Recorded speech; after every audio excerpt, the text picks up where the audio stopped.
Okay, so where we left off last time was that I was able to get I was finally able to get some data coming in from from the HX710Bs, and the next thing we needed to do was to kind of calibrate these sensors and those numbers to an actual pressure. So the way I'm going to go about doing that is I've just taken these ports onto here and teed them in like that so that both this handheld manometer here and the pressure sensor can read these pressures at the same time. And that's the way I went about calibrating it. I don't think I'm going to go through the boring process of showing that, but that's what I did. And then I can show you in the program how I calibrated the numbers coming out of the sensor and how I turn those into pressures. Alright, so let's have a quick look at the program and the things that I did in there to try to get these flow numbers calculated, and I gave the file a different name. I just made a copy of it and gave it a different name, and that's the new name of it, blow by meter. So let's go and have a quick look at that. Scroll down. Most of this is the program that the original author wrote. But when we get down here at the bottom, I'll show you the stuff that I added to it, or the way I'm doing it. So in here is some variables I've defined or created, and these ones here are kind of for some while loops that I was using, and these were for that averaging stuff that I was going to try to do before, but I'm going to leave that for another day. So what we're looking at here, that DI, the capital DI, it's the diameter right here, and the I means that, and that means that's in inches, and the lowercase di is the diameter here. Here I just convert the inch dimensions into meters. This B here is the ratio between the smaller diameter and the larger diameter, which is 0.3. That calculates the area of this section here, and this is our discharge coefficient, and that's rho. It's the density of air. Well, that's that stabilization part there, and I don't know if I'm going to be, that's something for later. I'm not going to worry about that right now.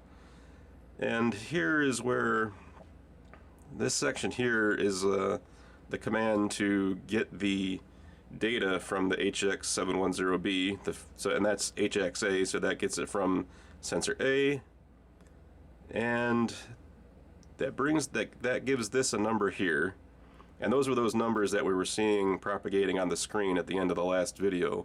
And what I needed to do is I needed to take those values and then turn them into a pressure, and the way I did that was I read what was coming through on the screen and what was coming through on the manometer at the same time, and I wrote those two down.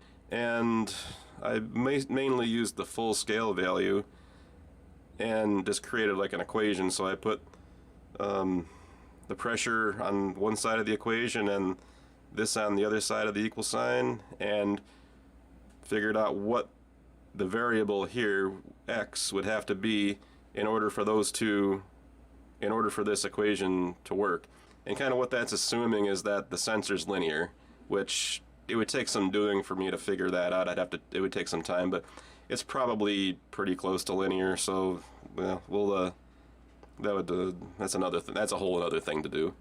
The way I'm doing that there is this comes out as pressures in pascals, which is what the units of the pressure need to be going into the equation later.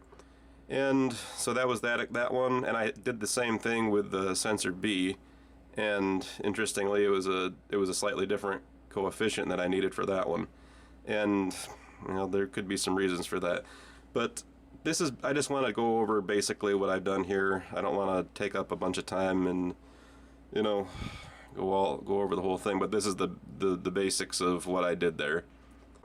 So I got the pressures coming through here: pressure A, pressure B, and then I needed the delta P, so which was basically that pressure A minus pressure B, so we got a delta P there. And I put that there because what was happening was occasionally occasionally the data would come in a way that pressure B would be greater than pressure A, and that would make this delta P a negative number. And because there's a square root in the equation for the flow, if you have a negative number inside of a square root, it means you've got a complex number, and it was creating problems with the calculation in the Python program. So what I did was I said, well, if delta P is less than 0, then just make delta P 0, so that I don't have that complex number problem coming through anymore. So that's what I did there. It's kind of like it's kind of a workaround. It's probably not the best way of handling it, but it's the way I handled it. And so this V dot M, that's the volumetric flow rate in meters cubed per second. And this is that equation. This here just converts the metric volumetric flow rate into cubic feet per minute. And then, but the problem, this here, I did this because some of the numbers that were coming through, I'd have probably, in certain cases, maybe 10 figures to the right of the decimal point. A number with that many figures to the right of the decimal point, they don't do me any good, and they will take up a lot of space in the like in the Excel spreadsheet or the logger file when it's recording, and it's just a bunch of stuff in there that's going to make the data more confusing and harder to read and just take up more space, and I don't want it to do that, so I just round those values.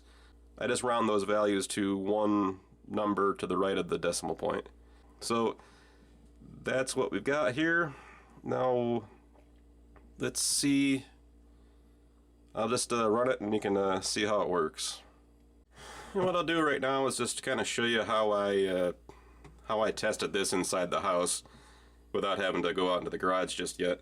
So what this is just it's an air pump for like I think it's for an air mattress. And I got real lucky that that fitting on there just happened to be the same size. So let's and what I'm gonna say is that this thing's a little bit loud, so I'll give you a second to adjust your volume, because this is a little bit loud. What we can do is I'm probably gonna have a hard time getting this and the screen in the same shot, but basically I just wanted you to see how I'm doing this. We'll just run that program.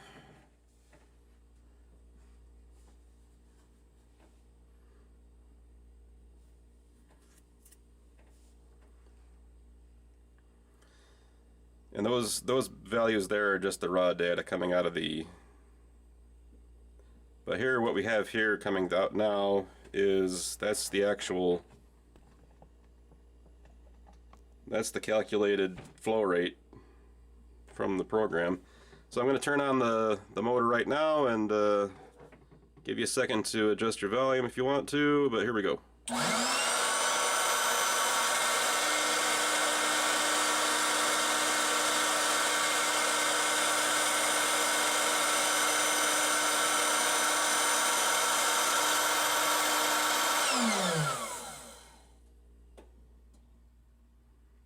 Show it again.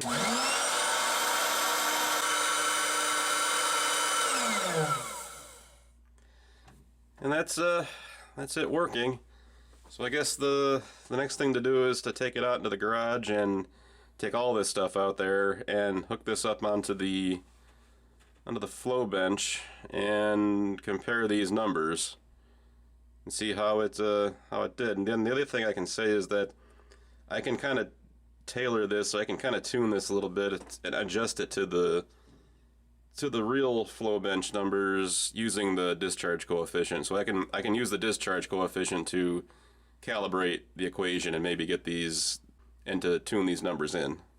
Okay, so I've got the Venturi and everything hooked up out here, set up on the flow bench, and I'm back in that corner of the garage again where it's hard to record back here. There's just not enough room for the tripod and everything. It's just a little bit difficult. So I'm just going to do this handheld, and so we got that set up on there. We got the Raspberry Pi out here with both of the pressure sensors hooked up, and over here that's the manometer for the flow bench. So I think it was like the second video, if you remember, the when that gets between these two marks, about halfway in between, that ought to be about 10 CFM there. So what we'll do is we'll run up the flow bench motor, and until it's halfway between here and here, that ought to be 10 CFM, and then we'll come over here and see what that reads, and then we'll try to get them. We'll see what adjustments we need to make.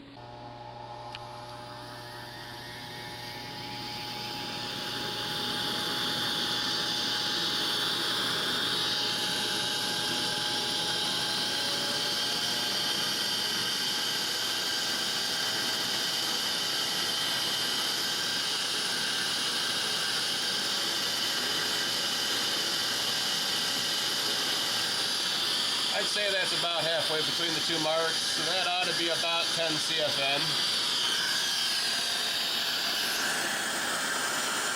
But we're reading about close to 13.5 to 14 here. So what I'm going to do is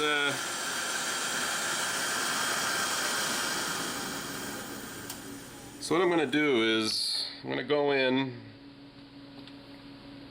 and we'll edit that. We'll edit that, and we'll tune this a little bit with the discharge coefficient. So we're at 0.96 for a discharge coefficient, and I'm going to change that to a 0.9 for now. And we'll try it again. So let me go ahead and try that out.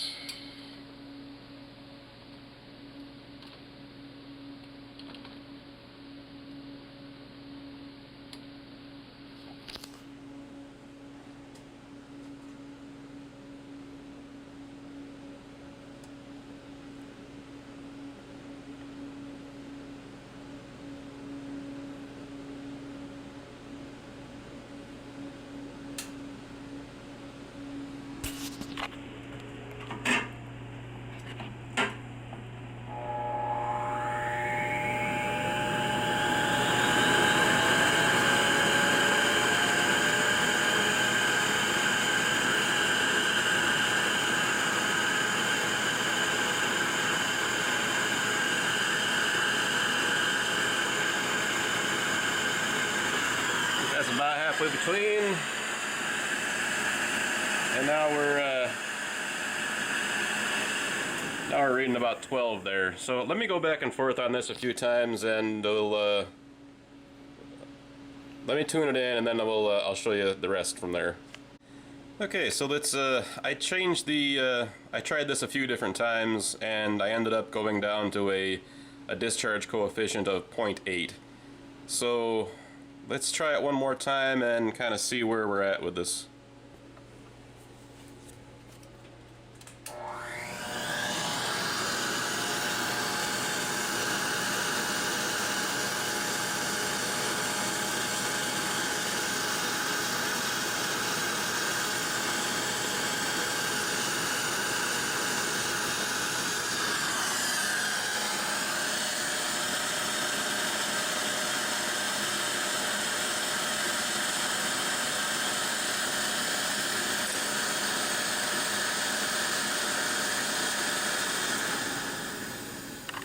Okay, so it's kind of hanging out there around 10 CFM, and I think for what I've got going on here, I think that that's